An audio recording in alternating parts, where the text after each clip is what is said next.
নমস্কার। আপনাদের সকলকে আমাদের চ্যানেলে আরও একবার স্বাগত জানাই। আশা করি সকলে কুশলেই আছেন।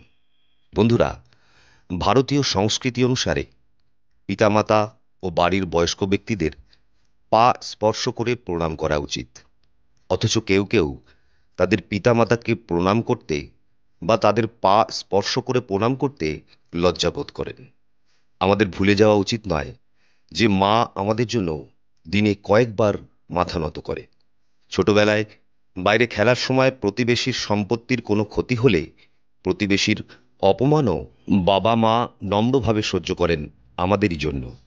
তাহলে এমন মহান পিতামাতাকে মাথা নত করে পা ছুঁয়ে প্রণাম করতে আমাদের লজ্জা হবে কেন? আমাদের উচিত সর্বদা পিতা মাতার পা স্পর্শ করে তাদের প্রণাম জানানো এবং তাদের আশীর্বাদ প্রাপ্ত করা। পিতামাতাকে প্রণাম করার বিশেষ দুটি মন্ত্র আছে। আজ বলবো সেই মন্ত্র দুটির কথা এবং তার বঙ্গানুবাদ।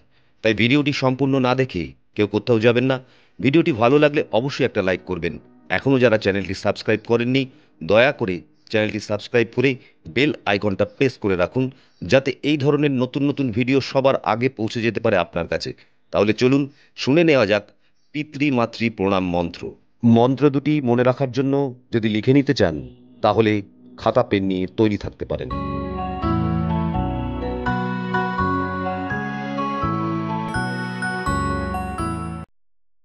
পিতাকে প্রণাম করার মন্ত্র। পিতা স্বর্গ, পিতা ধর্ম, পিতা হি পরমং তপ, পিতরি প্রীতিমাপন্না, প্রিয়ন্তে সর্ব দেবতা। আরেকবার বলছি, পিতা স্বর্গ, পিতা ধর্ম, পিতা হি পরমং তপ, পিতরি প্রীতিমাপন্না, প্রিয়ন্তে সর্বদেবতা। এর অর্থ হল পিতাই স্বর্গ, পিতাই ধর্ম, পিতাই পরম তপস্যা, অর্থাৎ পিতা সেবাই পরম তপস্যা। পিতা প্রসন্ন হলে সকল দেবতাই সন্তুষ্ট হন। এবার শুনুন মাতৃ প্রণাম মন্ত্রটি। মাতা জননী ধরিত্রী দয়াদ্র হৃদয়া সতী দেবীভ্য রমণী স্রষ্টা নির্দোষা সর্বদুঃখ হরা। আরেকবার, মাতা জননী ধরিত্রী দয়াদ্র হৃদয়া সতী দেবীভ্য রমণী স্রষ্টা নির্দোষা সর্বদুঃখ হরা। এর অর্থ হল, আপনি আমার জন্মহেতু বহু কষ্ট সহ্য করেছেন। আপনি আমার নিকট দেবী রূপে পূজনীয়া এবং সকল নারীর মধ্যে শ্রেষ্ঠা।